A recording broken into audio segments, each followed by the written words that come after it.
सैयद अमदाद अली शाह, जोर news city reporter ठट्ठा। इंतजामिया के ज़ेर इत्माम कश्मीर अवाम से ज़ाहिर यकजहती और उन पर भारतीय हुकूमत के मज़ालिम और उनके हकूक गस्ब करने के खिलाफ एहतजाजी रैली निकाली गई।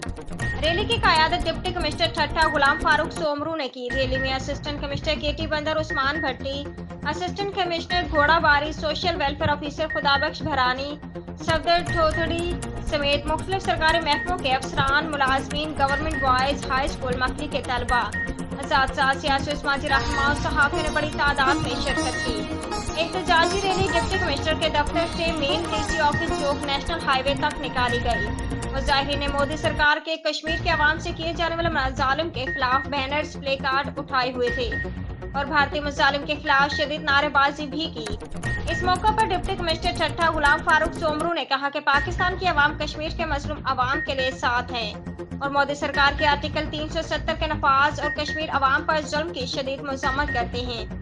रैली से assistant commissioner Keti Bandar, Usman Bhatti, assistant commissioner घोड़ाबारी और दिगर ने खिताब करते हुए कश्मीर के अवाम से मुकम्मल इज़हार यकजहती का इजहार किया गया है।